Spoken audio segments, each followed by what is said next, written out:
Bonsoir à tous, je vous remercie d'être présents ce soir pour cette dernière soirée de conférence en marge de notre exposition dédiée au sexe faible, point d'interrogation. Nous débutons cette soirée consacrée aux femmes de Dieu avec l'intervention d'Aline Yonner.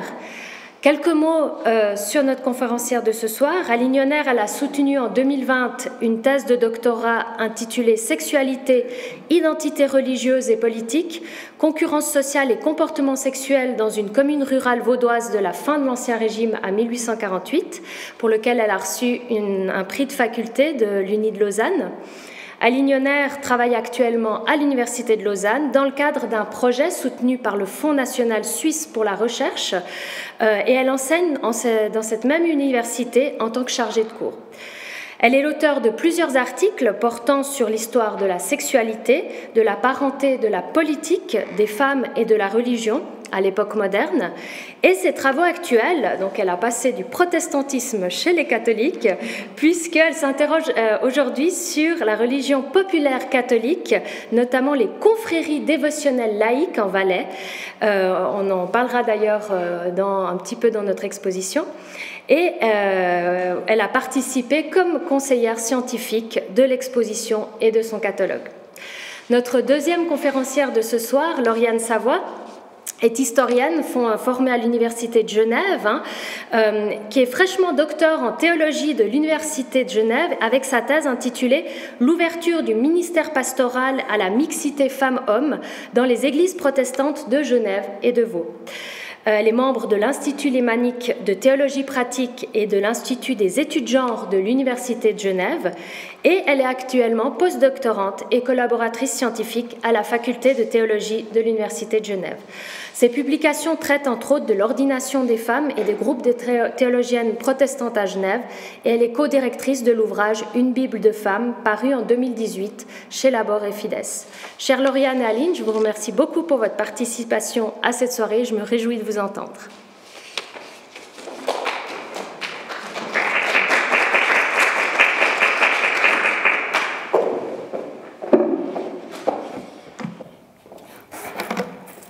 Voilà, merci beaucoup pour cette présentation, Jasmina.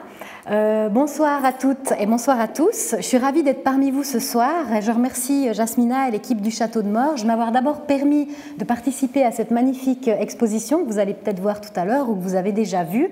Et puis c'est donc avec plaisir que j'ai accepté de venir ce soir de vous parler d'une des thématiques qui est présentée dans l'exposition. Donc j'ai appelé ma conférence « Le rôle des femmes lors du clivage religieux vaudois de 1845 ». Réveil, pétition et Église libre. Je m'excuse pour le titre un peu long, vous l'aurez compris avec le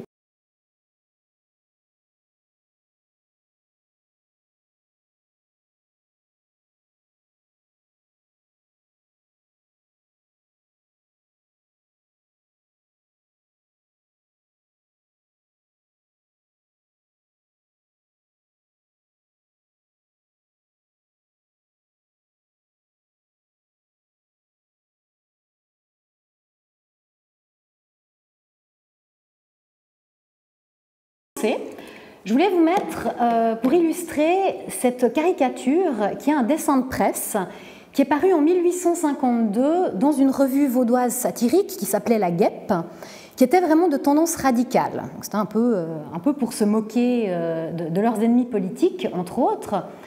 Et cette caricature représente des événements qui n'ont pas eu lieu à Lausanne, ou dans le canton de Vaud, mais qui ont eu lieu à Fribourg.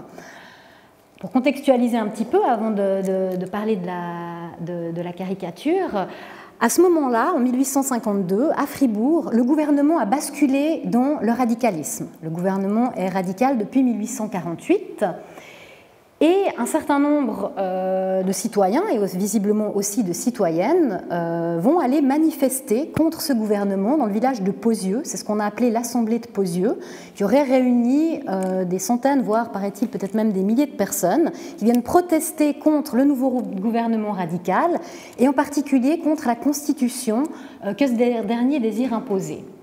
Et là, je vais vous lire ce que disent ces deux femmes, qui sont donc des fribourgeoises. La première dit: c'est comme s'il voulait exiger le serment de fidélité d'une femme à son mari, les lâches, abuser ainsi de la force. La seconde répond, écoute, un mari qui ne fait pas toutes les volontés de sa femme, c'est une constitution qui n'est pas votée par le peuple. Par conséquent, on n'est pas tenu de lui être fidèle. Monsieur le curé me l'a dit. Tiens, il m'a dit la même chose, c'est drôle. Alors, on le voit, le dessin se moque bien évidemment des manifestants anti-radicaux, donc plutôt des conservateurs, du gouvernement. Elle se moque aussi de l'Église, des curés, mais ce qui m'a particulièrement intéressée quand je suis tombée dessus, c'est que ça se moque aussi des femmes qui sont ici présentées comme finalement l'agent des curés, qui viennent transmettre dans les foyers des opinions religieuses, mais ici surtout politiques. Donc en somme, l'Église et les curés se serviraient des femmes pour imposer au sein des familles des opinions politiques. Alors, ça se base sur une idée qui n'est pas spécifique aux radicaux. Il y a quelque chose qu'on voit dans les années milieu du XIXe siècle, mais qui apparaît déjà un petit peu avant, mais surtout au XIXe siècle, une idée que la religion serait devenue une affaire de femmes. Et c'est quelque chose qu'on va voir autant chez les libéraux que chez les radicaux, qu'on va voir autant chez les catholiques que chez les protestants. Et moi, je me suis dit, bon, on va voir, d'accord, qu'est-ce qu'il en est en fait, finalement? Est-ce que vraiment, au milieu du XIXe siècle, la religion est devenue une affaire de femmes? Alors, je vais vous parler, évoquer un petit peu des discours qui ont été tenus sur le sujet, mais il y en aurait vraiment de quoi faire plusieurs conférences. Mais je vais essayer d'insérer aussi mes propres recherches pour me questionner finalement sur la participation féminine à la religion dans cette période très particulière où la religion, on va le voir, est extrêmement influencée par la politique, où la rupture religieuse est avant tout due à une rupture politique. Autrement dit, si les femmes participent à la religion, eh bien on peut se demander, est-ce que d'une certaine manière, elles participent aussi à la politique ? Alors pour ça, j'ai essayé de faire un truc pas trop scolaire, mais je me suis dit, je ne sais pas ce que vous connaissez tellement de la politique dans le canton de Vaud au XIXe siècle. Je ne vais pas vous mettre maintenant tout, je vais y revenir régulièrement dessus. Donc excusez-moi si je suis un petit peu rapide sur certaines choses, n'hésitez pas à la fin de me demander quelques éclaircissements, mais il me semble que c'est nécessaire pour pouvoir comprendre. Donc j'ai vraiment commencé ma chronologie en 1820, puisque c'est là qu'on peut voir les premiers essors du libéralisme dans le canton de Vaud. On le voit déjà un petit peu en amont, mais c'est vraiment en 1820, je dirais, plus ou moins, que les choses se spécifient, on va dire. Libéralisme de l'époque qui donc prône plus de liberté démocratique, plus de liberté économique, mais aussi une liberté religieuse. Alors, par liberté religieuse, il ne faut pas entendre quelque chose comme on entendrait aujourd'hui, il faut vraiment le remettre dans le contexte de l'époque. C'est vraiment une volonté d'une autonomie de l'Église, de l'institution religieuse face à l'État. Et puis dans le canton de Vaud, en tout cas depuis, je pense même depuis la Réforme, mais ça n'a pas vraiment changé avec la Révolution de 1798, Église et État sont vraiment liés. Les pasteurs sont formés par l'État, ils sont logés par l'État, ils sont payés par l'État, mais en échange, ils doivent aussi se plier à certaines décisions qui sont prises par des laïcs. Et ça fait partie des combats, en tout cas des volontés d'un certain courant libéral. Au même moment, sans qu'à l'origine il y ait forcément de lien, mais on va voir qu'ensuite ça va être beaucoup plus intriqué, on a aussi l'essor d'un mouvement religieux, pas d'une nouvelle religion, mais vraiment d'un mouvement religieux qu'on voit un peu dans le catholicisme, mais qu'on voit surtout dans le protestantisme, qu'on a regroupé sous le nom de mouvement du réveil. Je ne sais pas si vous avez déjà entendu parler de ça, si vous connaissez un petit peu l'histoire de la religion. Donc, les mouvements du réveil vont vraiment commencer, je dirais, déjà avant, au XVIIIe siècle, et c'est quelque chose qu'on voit partout en Europe, même aux États-Unis. Ça commence vraiment par des piétistes en Angleterre qui, pour le faire très simple, vont réagir, si vous voulez, à une certaine rigidité, si vous voulez, de la religion des Lumières. Et ils vont prôner une religion qui mettrait plus en avant le vécu, les émotions, les sentiments, qui toucheraient plus les gens. On pourrait dire donc une religion qui se baserait plus sur des ressentis individuels que sur des doctrines, que sur des institutions.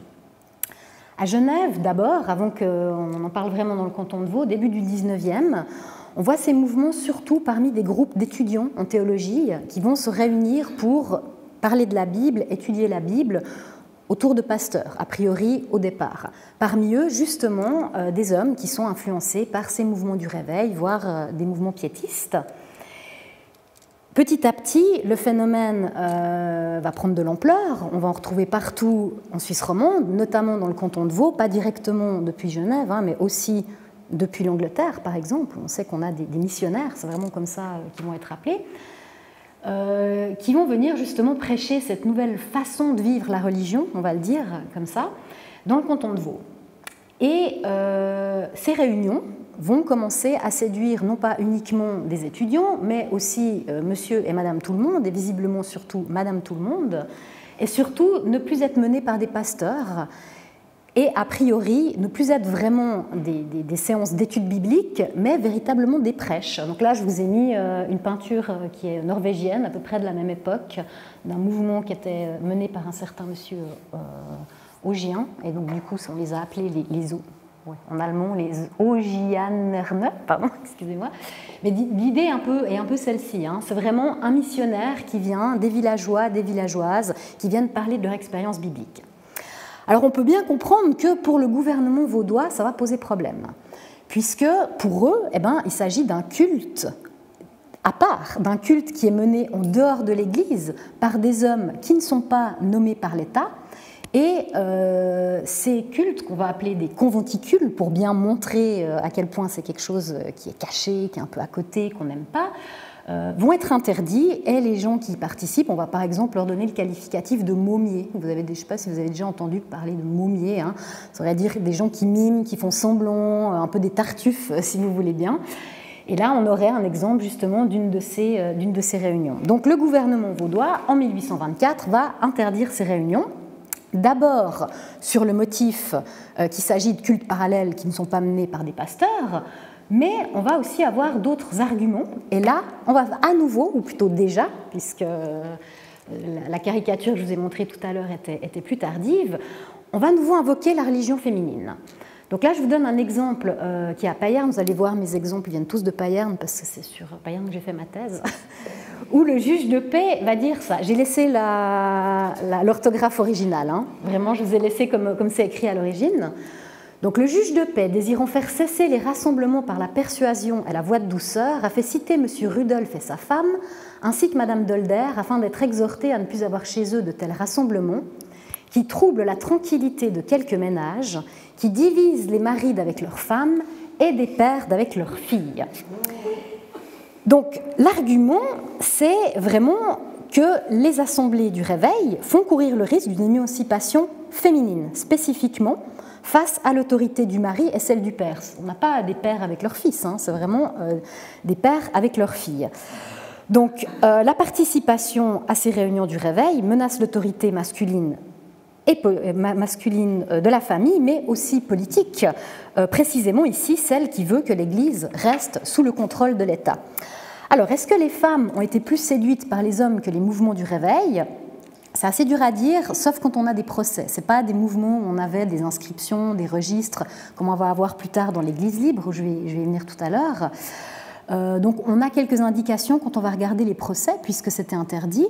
De ceux que j'ai vus, ce n'est pas forcément plus des femmes. Donc c'est vraiment un motif qui est invoqué dans le but de taper là où ça fait mal, si vous voulez bien. Mais effectivement, un certain nombre de femmes y participent. Dans une autre réunion, en 1929, que j'ai vue toujours à Payerne, où là, on n'a pas utilisé la voix de la douceur, ça c'est le premier avertissement assez gentil, on a vraiment une enquête, on emprisonne le missionnaire, on interviewe, on fait on prend des témoins, on demande aux gens de parler. Une des participantes, qui s'appelle Marianne Lenoir, et puis qui a à ce moment-là 22 ans, quand on lui demande si elle a déjà participé à ce type de réunion, elle va dire non, pas dans des assemblées où il y a eu un missionnaire, mais dans des réunions d'amis. Elle n'en dit pas plus, malheureusement, donc je n'ai pas pu en savoir sur ces réunions d'amis, mais par contre, ce que je me suis dit, c'est que le missionnaire intervient alors que les paroissiennes s'étaient déjà réunies par elles-mêmes.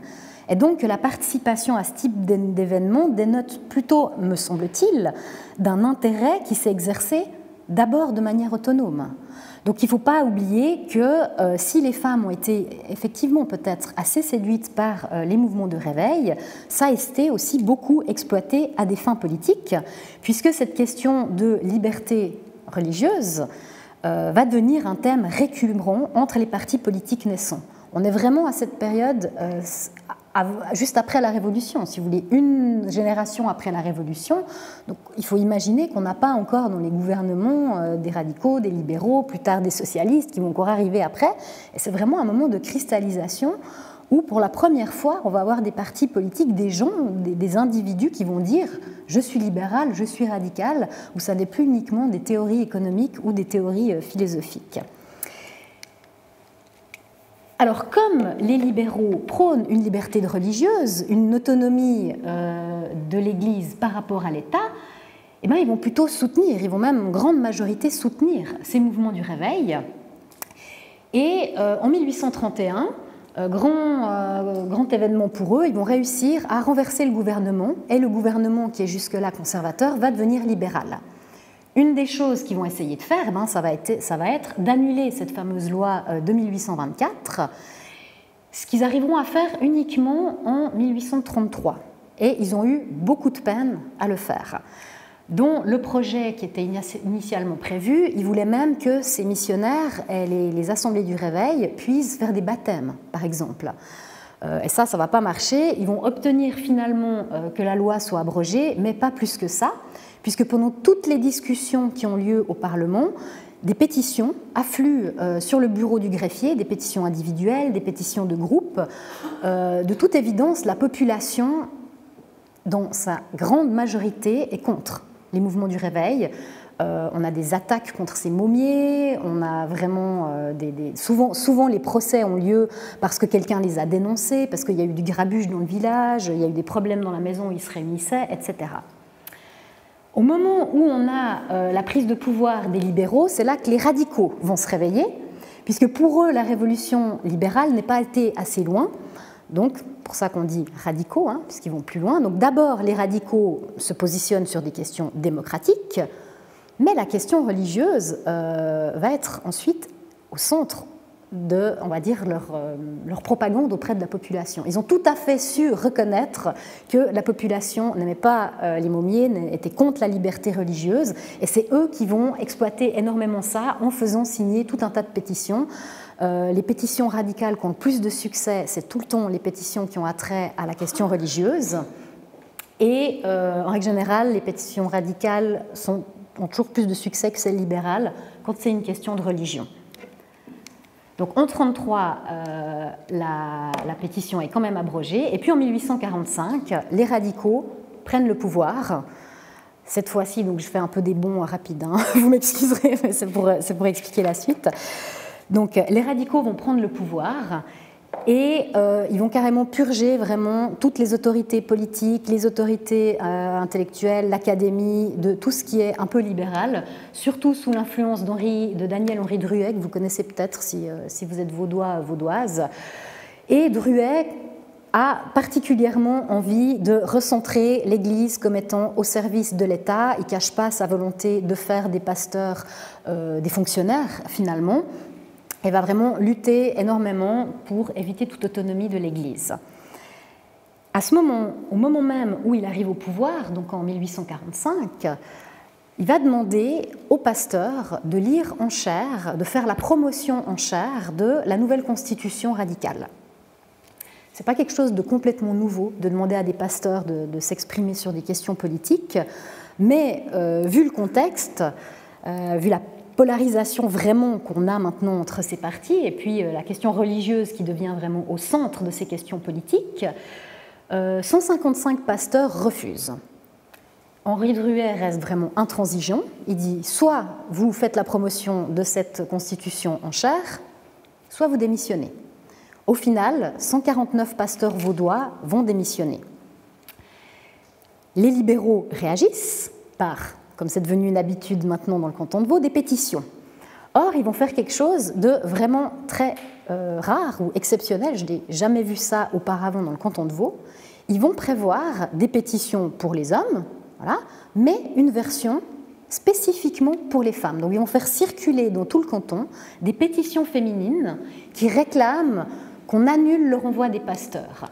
Je vous ai mis quelques extraits de cette pétition que vous pouvez voir dans l'exposition. J'ai coupé dans ce qui me paraissait assez intéressant. Vous m'excuserez pour le micro, il faut que je me mette devant pour la lire, je ne l'ai pas recopié. Les services que nous rendons au pays sont peu nombreux sans doute, mais permettez-nous, messieurs, de les estimer même pour le bien du pays, car c'est nous qui élevons des fils et des défenseurs, et c'est sur notre sein et notre tendresse qu'ils apprennent le dévouement, le nom de Dieu et de l'amour du prochain, qui sont les vertus du citoyen. Pour remplir notre tâche de fille, de femme et de mère, il nous faut la religion, un culte des pasteurs, en qui, sous tous les rapports, nous puissions avoir une entière confiance. Quant à nous, messieurs, nous devons vous dire que nous tenons sans doute à l'Église nationale, mais que nous ne savons que faire d'une Église dont les meilleurs pasteurs sont obligés de s'éloigner par la suite des mesures oppressives du gouvernement. Pour nous, messieurs, nous sommes bien décidés à ne jamais confier nos fils et nos filles à des ministres nouveaux, dont le pays n'aurait pas éprouvé la moralité, à une Église où l'on enseignerait peut-être des doctrines socialistes ou communistes. Donc on voit, les libéraux aussi jouent sur le tableau de la piété féminine, différemment de ce qu'on a vu tout à l'heure avec les radicaux. Celui de la gardienne de la morale, celui de l'éducatrice du bon citoyen, par, dans ce cas précis, son attachement au pasteur. Ce n'est pas une invention des libéraux du XIXe siècle, on trouve déjà ça chez Jean-Jacques Rousseau, par exemple, ou chez le théologien vaudois Alexandre Vinet, donc j'aurais malheureusement pas assez le temps de vous parler, et qui a peut-être même, si ce n'est participé à écrire ce texte, qu'il l'a peut-être même écrit lui-même, hein, il est vraiment très investi à ce moment-là dans la question.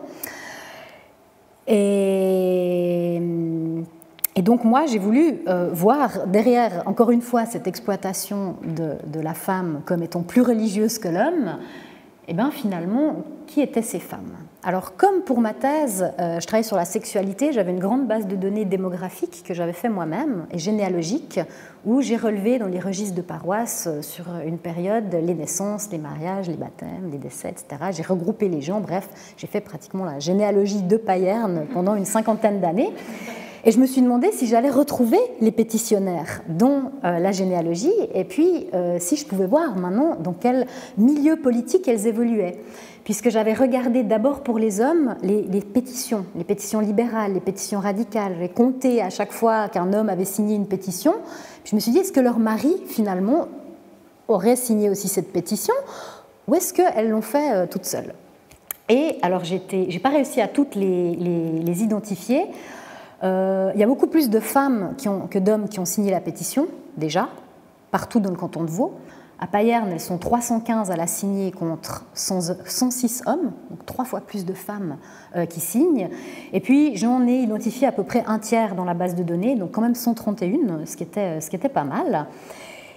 Et puis, de ce que j'ai vu, eh bien, c'est que non, leurs maris ne sont pas forcément libéraux, pour celles qui ont des maris.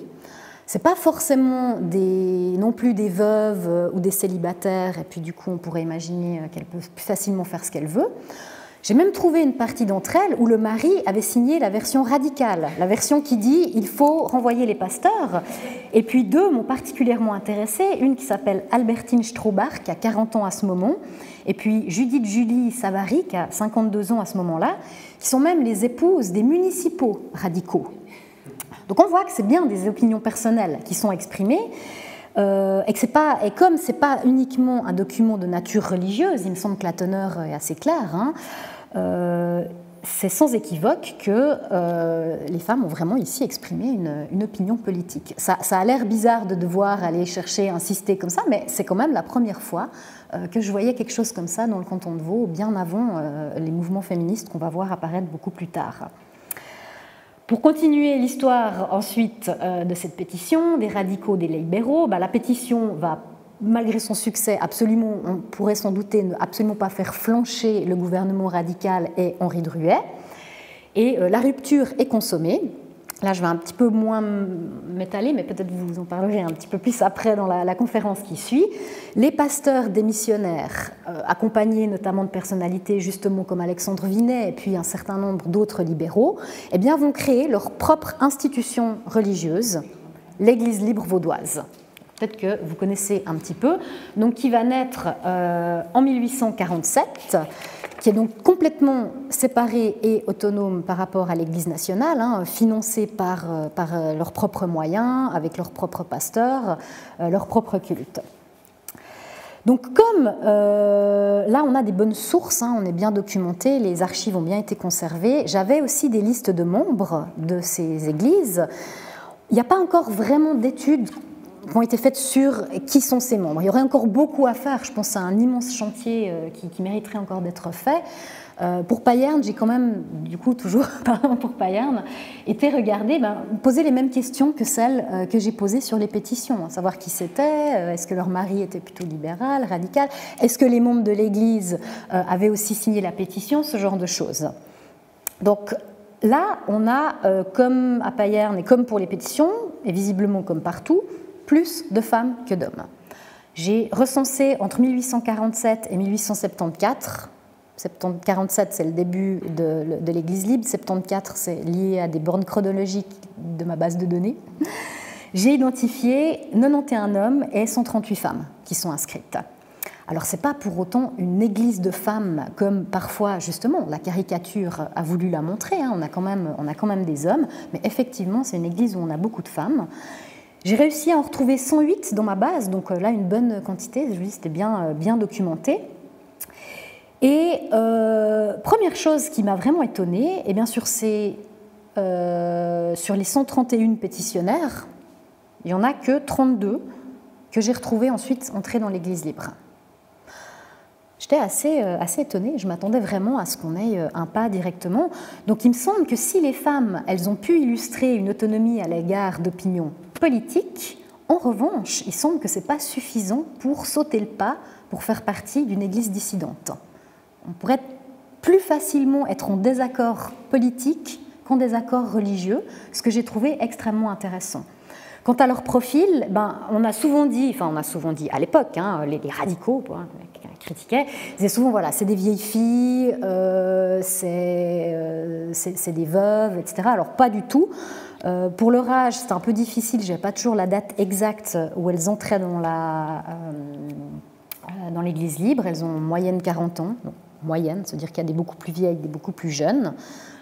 Mais hop là, j'ai vu surtout qu'une grande partie sont mariées avec des époux en vie.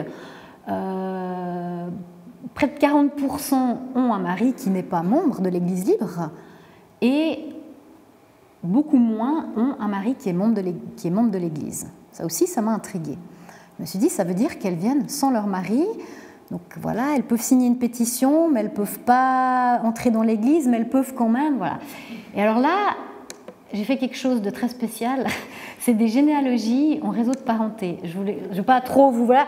Simplement, je prends la généalogie, puis je dis en commun entre ces gens, membres de l'Église, et puis ensuite je fais des réseaux. Donc si les gens sont liés, tous ceux qui sont là, c'est qu'ils sont membres de l'Église. Toutes les femmes qui sont là, c'est qu'elles sont membres de l'Église. Puis si elles sont liées entre elles, c'est qu'elles sont liées par des liens de parenté, jusqu'au 3e degré, la grand-mère, la tante, la cousine, la belle-sœur même. Et ce que j'ai vu, c'est que visiblement, l'influence principale pour entrer dans l'Église, c'est la famille. C'est finalement d'avoir une sœur, une cousine, une tante qui est dans l'Église libre, et que ça, manifestement, ça a été déterminant. Il faudrait encore le faire peut-être sur d'autres églises, mais ça a été visiblement quelque chose d'assez important pour décider d'entrer dans l'Église. J'ai mis quelques hommes dessus, ils se mettent tout seuls quand je fais les bases de données. Je les ai mis en gris. Ils ne sont pas forcément dans l'Église libre. Simplement, quand on fait une base comme ça, le logiciel va mettre le lien, va dire si c'est par exemple des belles-sœurs, il va y avoir le frère pour faire le lien entre les deux. D'abord, je voulais les enlever pour montrer juste les femmes entre elles. Et puis après, je suis allée regarder, mais c'est qui ces garçons? Ils ne sont pas forcément dans l'Église. Et là, ça m'a ouvert tout d'un coup les yeux sur autre chose. Ils ont signé des pétitions libérales. J'ai regardé ensuite les autres hommes de la famille. Et une immense majorité d'entre eux, qu'ils soient ou non dans l'Église libre, étaient visiblement des libéraux. Donc, oui, je vais arriver à ma conclusion, pardon, j'avance un petit peu, j'ai pris un petit peu trop de temps. Donc, la création de l'Église dissidente vaudoise est indissociable de la rupture politique entre libéraux et radicaux. Et puis, selon moi, la participation politique des femmes, elle s'est donc aussi exprimé certainement dans leur adhésion à l'Église, plutôt que par la signature de pétitions politiques qui leur a été inaccessible la plupart du temps, à part cette exceptionnelle pétition de 1845. Donc l'avantage de ce genre de moment historique pour une historienne comme moi, c'est qu'elle a laissé de nombreuses traces via les institutions, mais pas seulement, par les hommes et surtout les femmes elles-mêmes, qui ont signé des pétitions, qui sont dans les registres des membres, qui sont aussi dans les procès, donc elles sont nommément dans les procès pour le réveil. Et puis, une étude plus précise, je fais de la micro-histoire, pour ceux qui connaissent, donc d'aller regarder vraiment qui sont les gens, une étude plus précise sur ces gens et puis leurs liens familiaux, ça me permet de mettre à l'épreuve l'image de la femme attachée à son pasteur ou instrumentalisée par l'Église ou les partis politiques pour réinsérer la piété féminine dans la question plus large de la création d'identités religieuses et politiques. On est ici en présence, avec l'Église libre, d'un groupe assez restreint. Il y a finalement peu de monde qui sont inscrits dans l'Église libre. Ça a représenté quand même une toute petite minorité de la population, qui se réunissent autour de valeurs religieuses, morales aussi. Ça, c'est quelque chose que j'ai montré dans mon travail, mais que je ne peux pas vous montrer ici. Mais disons, très rapidement, j'ai constaté que c'était aussi dans ces milieux où on avait visiblement plus rapidement de la contraception. Et donc des gens qui partagent ce type de valeurs, qui ont des relations familiales proches, il s'agit finalement de ce qu'on appelle un milieu social, comme le comprennent les anthropologues, les sociologues, les historiens de la famille. Et donc les femmes sont totalement intégrées à ce milieu. Je dirais même que suivant où on regarde, elles sont même au centre de ce milieu. Et puis elles jouent un rôle essentiel et pratiquent ce que j'appellerais une politique informelle à travers la religion. Voilà, je vous remercie beaucoup.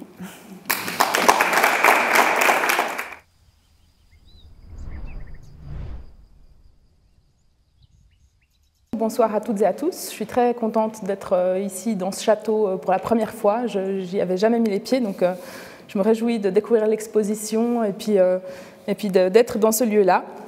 Et donc on va faire un peu un saut dans le temps.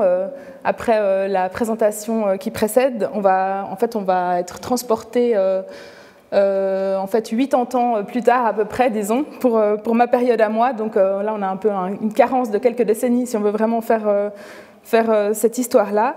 Mais en fait, moi, la question sur laquelle j'ai travaillé dans le cadre de ma thèse de doctorat, en théologie à l'Université de Genève, mais comme historienne de formation, c'est la question de comment il a été décidé d'ouvrir le ministère pastoral aux femmes dans l'Église réformée. Donc j'ai voulu savoir quand ça s'était passé, dans quel débat, avec quelles actrices et quels acteurs dans ce processus.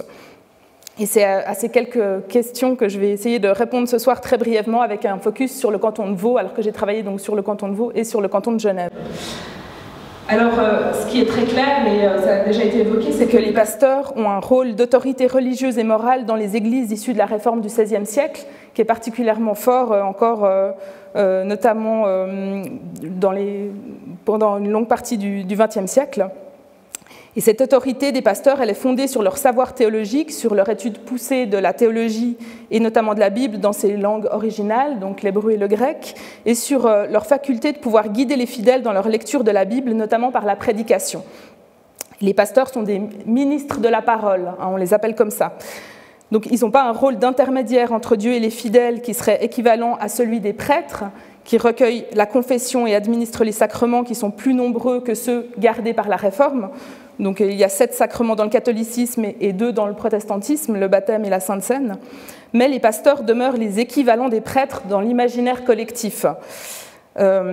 Et ils sont certainement détenteurs d'une autorité importante, notamment dans le contexte vaudois. Et dans le canton de Vaud, jusqu'à assez récemment, on a coutume de dire que dans un village, l'autorité est partagée entre le syndic, le régent, donc le maître d'école, et le pasteur. Donc voilà, cette conception du pasteur qui est en vigueur notamment dans le canton de Vaud explique pourquoi ce sera un enjeu vraiment que les femmes puissent accéder à cette position d'autorité. Et je vais me concentrer sur 2 moments dans cette conférence, 2 moments charnières pour cette histoire de l'accès des femmes au ministère pastoral.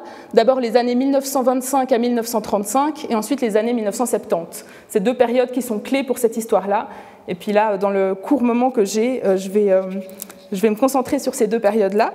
Donc la première période des années 1925 à 1935, en fait, c'est la période où il y a les premières femmes pasteurs dans l'Église libre. Et puis, c'est aussi la période pendant laquelle sont institués des ministères féminins dans l'Église nationale. Donc, je vais vous expliquer en quoi ça consiste.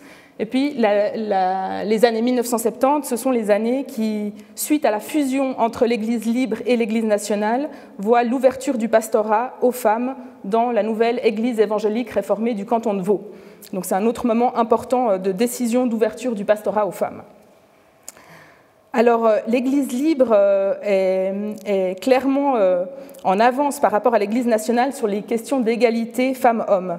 Et en fait, c'est frappant en examinant la constitution de l'Église libre de 1922, dans laquelle l'article 15 stipule « L'Église reconnaît à tous ses membres une complète égalité de droits, sans restriction à l'égard du sexe et de la nationalité ».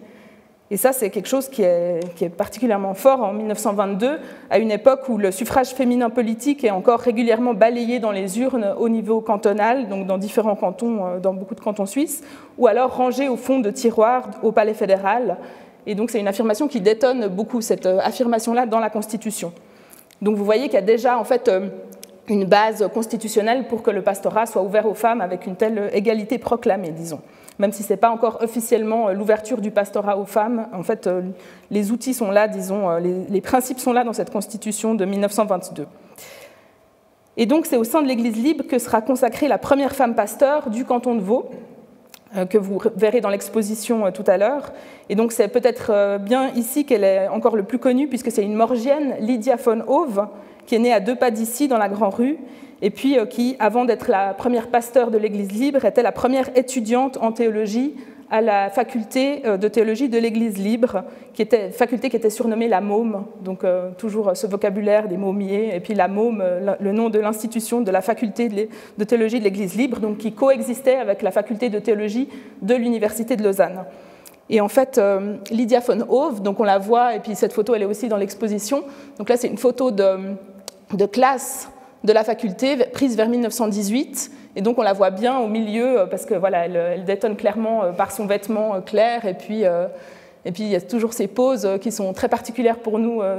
Disons que les photos de classe ont bien changé, parce que là, tout le monde regarde dans un sens différent, donc c'est assez frappant. Et puis voilà, Lydia von Hove, qui est la seule habillée claire, qui est au milieu de tous ces messieurs. Donc on voit les étudiants plutôt à l'arrière, et puis les professeurs qui sont à l'avant. On voit aussi d'ailleurs les différences d'âge. Beaucoup de professeurs qui étaient des personnes importantes dans le paysage vaudois à ce moment-là. Donc Lydia von Hove, elle fait ses études dans cette faculté libre de théologie de 1917 à 1921. Et en fait, elle aura un parcours tout à fait intéressant parce qu'elle va en fait partager sa vie après ses études de théologie entre des recherches historiques. Et en fait, ce sera la première femme à obtenir un doctorat en théologie de Suisse.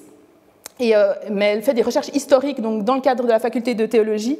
Et en fait, elle va se consacrer à l'étude du modernisme italien. Donc, je n'entre pas dans ces détails-là, mais en tout cas, elle fait beaucoup de séjours en Italie, et elle entre en relation avec Ernesto Buonaiuti, qui est un historien très connu à cette époque-là, qui est aussi prêtre, et avec qui elle va avoir une relation vraiment très proche, et puis avec qui elle aura beaucoup d'échanges intellectuels sur ses recherches. Et voilà, elle va faire beaucoup de séjours de recherche à Rome, et puis partager sa vie entre ces recherches-là, son doctorat, et puis des ministères pastoraux que je vais vous détailler un tout petit peu maintenant. Donc son doctorat en théologie, elle l'obtient en 1948, et puis en fait, du côté du ministère pastoral, elle prêche déjà occasionnellement pendant ses études à partir de 1921. Donc c'est quand même très tôt, hein, il y a plus de 100 ans. Et puis ensuite, elle va occuper des ministères intérimaires, des remplacements, des courts ministères entre 1926 et 1934. Donc voilà, c'est la première fois qu'il y a vraiment une femme pasteur dans le canton de Vaud, c'est à partir de 1926.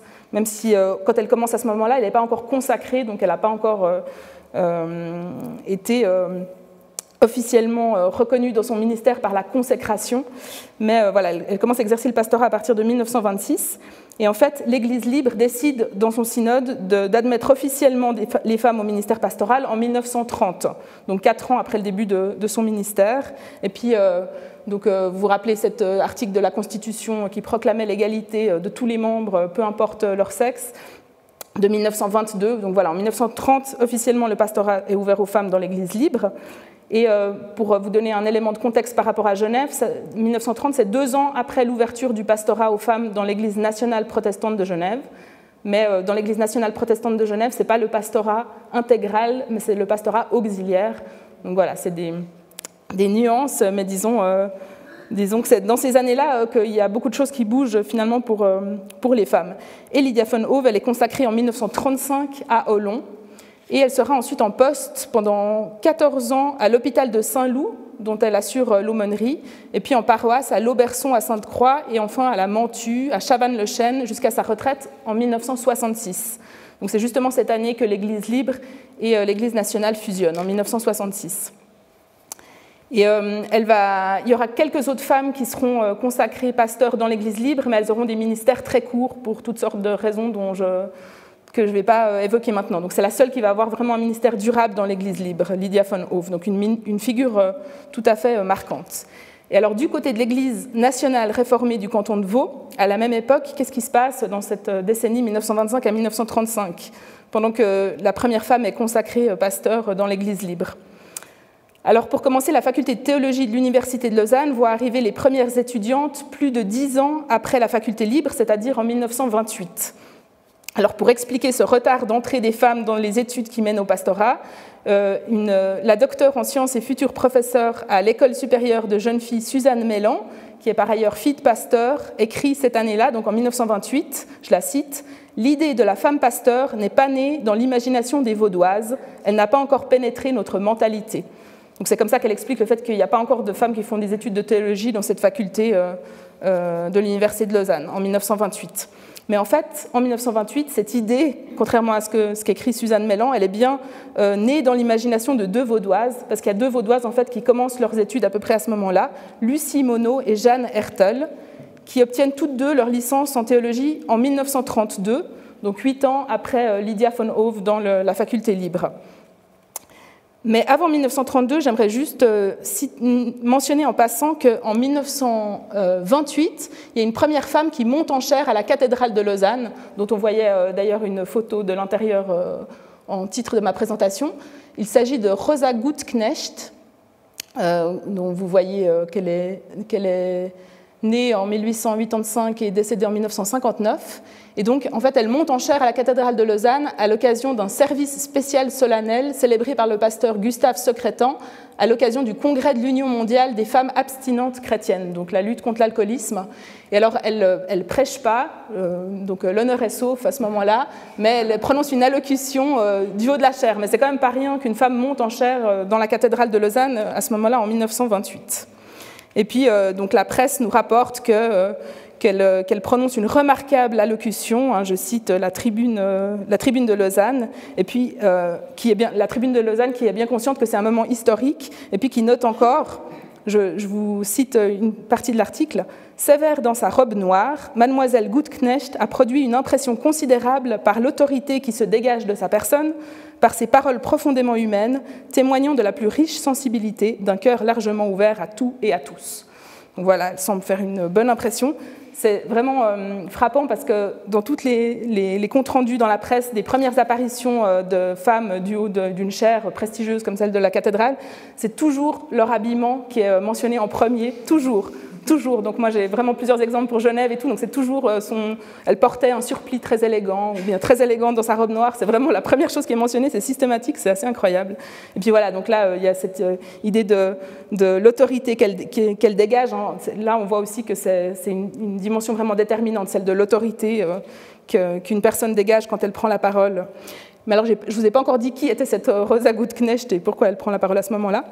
Donc en fait, elle est importante parce qu'elle est pasteur à Zurich et elle fait partie des 2 premières femmes qui ont été consacrées pasteur en Suisse. Elle a été consacrée 10 ans plus tôt, en 1918, avec une autre femme, Elise Pfister. Donc les 2 premières en Suisse. Elle va être en fonction au Grossmünster. Et en fait, elle aura une fonction de pasteur auxiliaire, hein, un peu comme je le disais pour Genève, un long ministère, donc de 1919 à 1953. Et puis, elle fondera et présidera l'Association suisse des théologiennes à partir de 1939. Donc, c'est une personne importante et en fait, elle va revenir à plusieurs reprises donner des conférences, témoigner en fait de son expérience de pasteur, tant à Lausanne qu'à Genève, qu'à Neuchâtel, pour promouvoir l'idée que les femmes puissent devenir pasteurs, donc en parlant de sa propre expérience.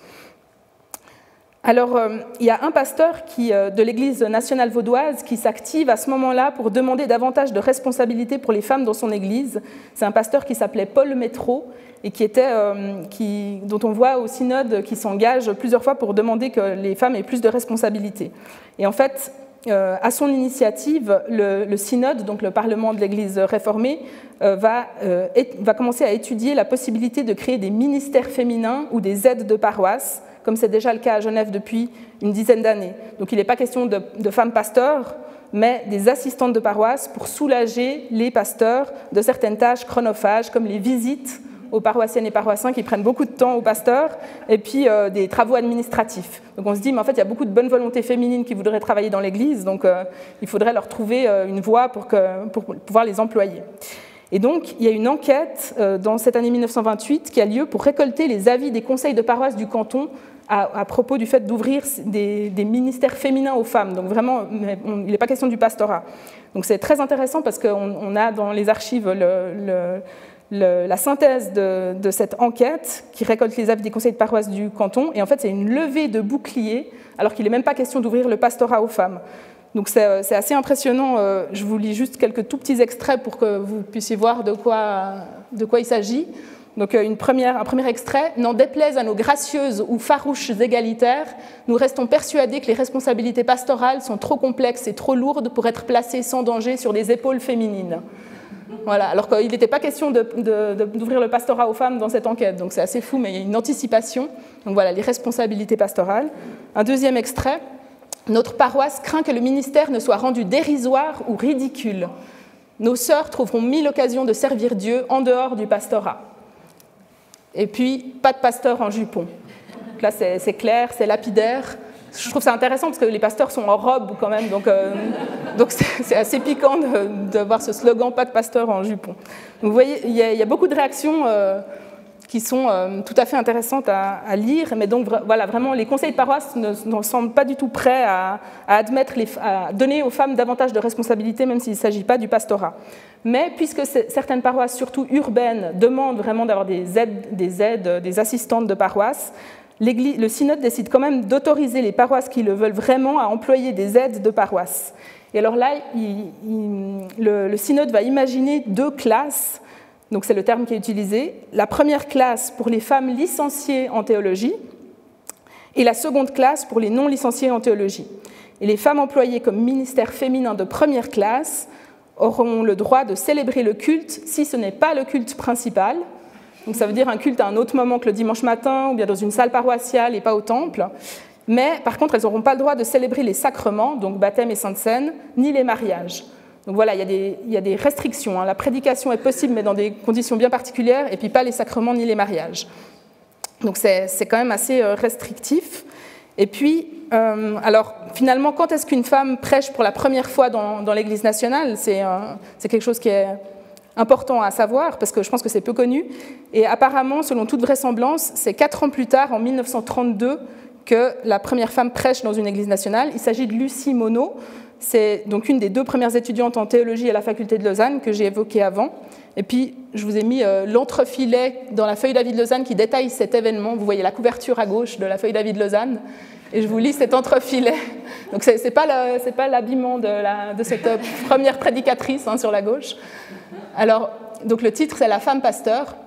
Pour la première fois, une femme a prêché à Lausanne dans un culte de l'Église nationale. Il s'agit de mademoiselle Lucie Monod, étudiante en théologie à la faculté de Lausanne, qui, le dimanche 28 février, a prêché dans la salle paroissiale de Vennes, à la place de M. Paul Métro, pasteur à Chailly. L'essai a été tout à fait concluant. Les nombreux paroissiens qui ont assisté au culte l'ont trouvé tout à fait bien. Plusieurs qui s'y étaient rendus de mauvaise grâce ont vu tomber leur prévention devant l'attitude digne, l'autorité et les talents de mademoiselle Monod. Voilà, donc c'est... Je n'ai pas besoin de beaucoup commenter. On retrouve ce Paul Métro, donc, qui, lui, est favorable à l'octroi de davantage de responsabilités aux femmes. Et donc, c'est lui qui veut bien se faire remplacer par une femme pour prêcher pour la première fois, à ce moment-là, dans une salle paroissiale. Donc, on n'est pas justement dans le culte principal. Et ensuite, cette Lucie Monod, elle fera un stage à la paroisse de Chailly et elle sera engagée comme suffragante, c'est le terme qui est utilisé à ce moment-là, mais en fait, donc, c'est ce ministère féminin de première classe, et elle sera à Saint-Paul, donc à Lausanne, à partir de 1933. Et quand elle sera installée dans cette suffragance, donc c'est perçu comme vraiment comme un événement à la fois religieux et féministe, donc l'installation à Saint-Paul de la première suffragante de première classe de l'Église nationale vaudoise, donc Lucie Monod. Donc voilà, les charges du ministère, sauf la prédication au culte principal, donc il y a une précision de ces tâches. Et puis, il y avait un passage intéressant, oui, alors sur la droite, la cérémonie a été très émouvante, et les sentiments les plus affectueux ont été exprimés à mademoiselle Monod. Le conseil de paroisse est enthousiaste, etc. Et après avoir entendu mademoiselle Monod parler sur l'escalier de la chaire, puisqu'elle n'a pas le droit de monter en chaire, beaucoup ont pensé que le moment ne saurait tarder où les femmes pourront être pasteurs dans l'Église nationale vaudoise, car la moisson est grande et il y a peu d'ouvriers. En l'espace de 6 mois, 2 postes de pasteurs n'ont pu être repourvus faute de candidats.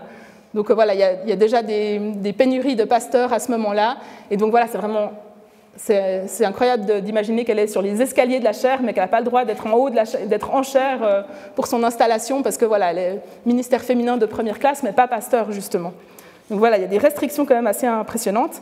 Et elle va rester 23 ans dans cette paroisse, donc elle aura vraiment un ministère durable dans cette paroisse lausannoise.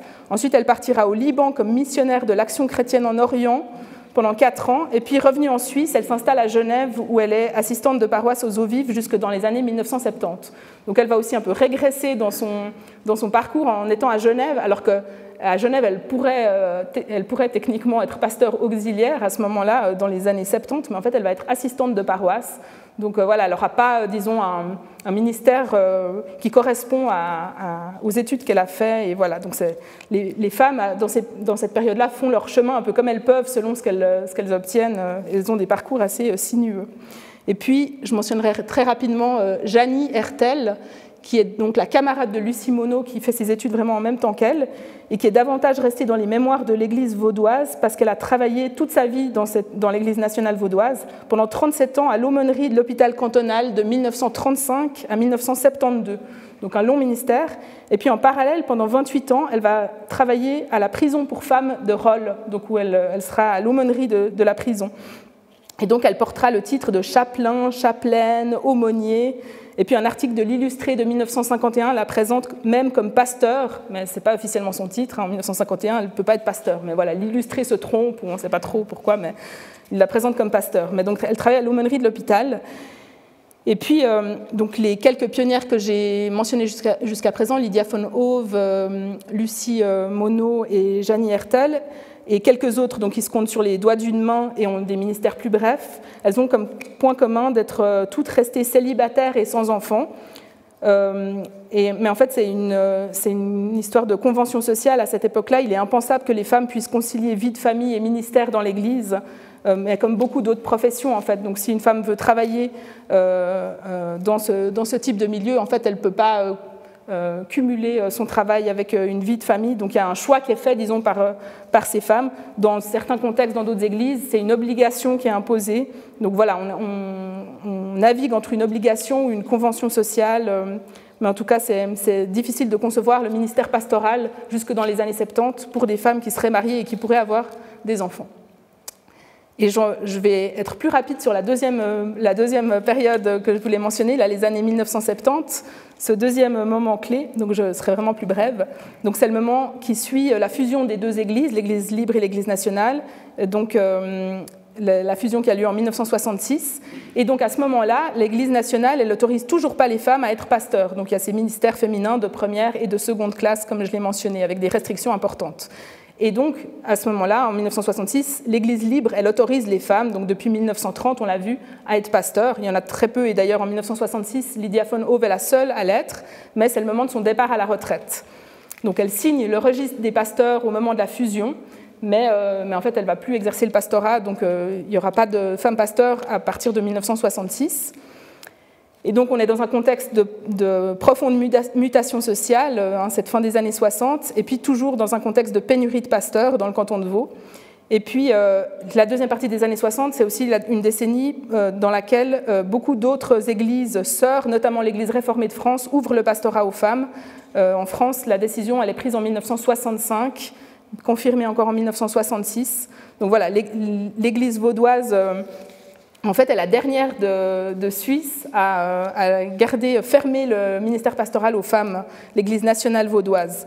Donc finalement, c'est au synode du 15 décembre 1972 que le synode donc, de l'Église évangélique réformée du canton de Vaud discute de cette question de l'ouverture du pastorat aux femmes devant un public nombreux pour l'occasion, avec apparemment la présence d'enfants aussi, parce que dans le mémorial, il est question de vagissement de bébés dans les tribunes du public. Donc voilà. Et en fait, la question est loin d'être gagnée parce qu'il y a une opposition quand même assez forte parmi certains pasteurs et des laïcs qui défendent encore l'exclusivité masculine du rôle de berger du troupeau, de conducteur de communauté, de représentant du Christ du pasteur. Il y a ces conceptions théologiques-là, et en fait, elles sont surtout celles d'un mouvement qui est organisé dans le canton de Vaud, qui s'appelle le mouvement Église et Liturgie, qui regroupe plusieurs pasteurs vaudois depuis les années 1930 et qui est actif jusqu'en 2001.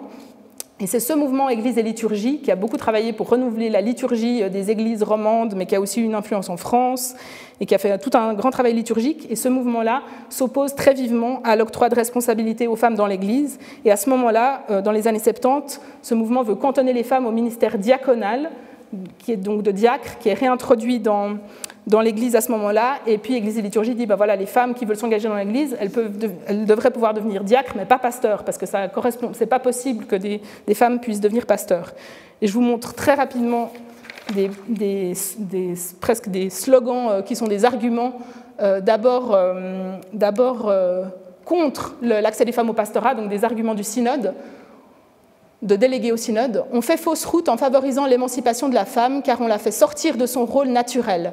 Qui sera au ménage si elle s'occupe au dehors? Il faut revaloriser le travail proprement féminin, ne pas considérer comme sous-développées les femmes qui s'occupent de leur ménage. Il faut que les femmes restent femmes. Le vaudois n'acceptera jamais de se laisser sermonner par une femme. Une deuxième affirmation du synode, si l'on admet qu'une femme préside la scène, on ternit l'image du Christ et de l'Église. Donc on est en 1972 à Lausanne. On rendrait à la femme un mauvais service en lui ouvrant le ministère pastoral qui est affecté chez nous d'un pouvoir social proprement masculin. Elle y perdrait sa féminité. Voilà, donc ça c'est assez représentatif des prises de parole pour s'opposer à l'accès au pastorat et qui sont quand même conséquentes. Il y a quand même des débats assez nourris. Et puis quelques arguments de l'autre camp. 76 églises du Conseil œcuménique des églises, donc il y a son siège à Genève, connaissent le ministère féminin complet, et l'église vaudoise est la dernière de la Fédération des églises protestantes de la Suisse à refuser le ministère pastoral féminin. Donc il y a quand même une pression finalement du contexte, et puis c'est quand même un peu la honte que l'église vaudoise soit la dernière de Suisse. Le professeur Keller, donc qui est un professeur de théologie à la faculté à ce moment-là et qui est délégué au synode, il est mal à l'aise quand on discute de la place qu'on pourrait éventuellement accorder aux femmes. Ce n'est pas aux hommes d'en discuter entre eux seuls, ils devraient le faire en collaboration avec elles. Alors ça, je trouve intéressant cette remarque de dire qu'il est mal à l'aise de discuter entre hommes, alors qu'en fait, il y a des femmes déléguées au synode, mais elles sont très très peu nombreuses à ce moment-là. Il y en a 2 qui prennent la parole et elles sont vraiment peu nombreuses. Et puis, les femmes se sont révélées au moins équivalentes aux pasteurs les moins bons sur les compétences et la qualité des femmes. Donc ça, c'est un argument pour admettre les femmes, c'est que voilà. Et puis un dernier extrait, c'est une prise de parole d'un professeur de Nouveau Testament qui est délégué au synode, le professeur Pierre Bonnard, qui apporte du coup son regard de spécialiste du Nouveau Testament et qui va dire « Si l'essence du ministère pastoral est d'interpréter l'Évangile, nous sommes fidèles au Nouveau Testament si dans la situation actuelle où les femmes peuvent acquérir une culture équivalente à celle des hommes, nous leur ouvrons ce ministère. » Et puis, il dit plus loin, « Il est évident que si des femmes deviennent pasteurs, elles ne deviendront pas des hommes. Elles exerceront ce ministère avec les dons qui sont les leurs, mais cela ne saurait empêcher qu'elles exercent l'autorité liée à la proclamation de l'Évangile et au rassemblement de l'Église. » Donc vous voyez que cet enjeu de l'autorité, il est toujours présent en fait. Oui, tout à fait. Le professeur Pierre Bonnard, il est libriste. C'était un pasteur libriste et puis un professeur à la faculté libre qui du coup, après la fusion, a rejoint effectivement la faculté qui a accueilli les professeurs de la faculté libre et de la faculté de l'université qui étaient ensemble pendant une certaine période. Et alors là, vous voyez le résultat du vote. En fait, c'est intéressant parce que c'est 2/3 de oui.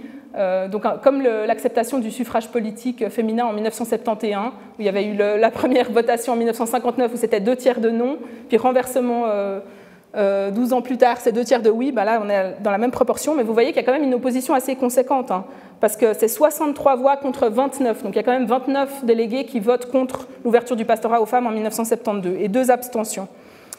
Voilà, et puis très rapidement pour finir, là, c'est 2 échos dans la presse du premier culte de consécration à la cathédrale, dans lequel il y a eu des consécrations de femmes. C'était en 1973, donc à la cathédrale. Et puis le sous-titre de 24 heures, c'est « La robe noire sciée au sexe faible ». Donc ça fait écho aussi avec le titre de l'exposition. Et puis, le journal d'Yverdon, vous voyez les premières pastorettes, entre guillemets. Donc ça, c'était une grande discussion toujours, comment il faut appeler les femmes pasteurs. C'était, alors, pasteuse, pastourelle, pastorette. Et puis, c'était tourné en ridicule par les opposants, de dire s'il n'y a pas de mots pour parler des femmes pasteurs, c'est bien qu'elles n'ont rien à faire dans cette fonction-là. Donc voilà, on voit ça aussi dans ce genre de titre-là. Et puis, pour terminer, j'aimerais juste mentionner en fait ces premières femmes consacrées ou agrégées dans l'Église évangélique réformée vaudoise en 1973. Donc c'est Anne Lismer, Liliane Montou, Jeanne Deveau, Jacqueline Allemand et Yolande Boinard, donc consacrées au pastorat, agrégées pasteurs ou consacrées au ministère diaconal. Et puis la première femme pasteur titulaire d'une paroisse qui nous fait l'honneur d'être présente ce soir, Anne Maillard, qui a été consacrée en 1974 et installée en paroisse en 1975 dans la paroisse de Beugny-en-Luing. Donc c'est la première paroisse vaudoise dans laquelle une femme a été nommée pasteur et titulaire de cette pasteur-là. Et puis pour terminer, j'aimerais juste dire que de ces quelques femmes qui étaient très minoritaires forcément au tout début de cette histoire-là, aujourd'hui, les derniers chiffres de l'ERV nous disent qu'aujourd'hui on compte parmi les pasteurs 44% de femmes. Donc il y a eu une évolution en fait très spectaculaire en quelques décennies. Et puis voilà, c'est cette évolution spectaculaire qui m'a intéressée dans mon travail de thèse, et je vous remercie beaucoup de votre attention.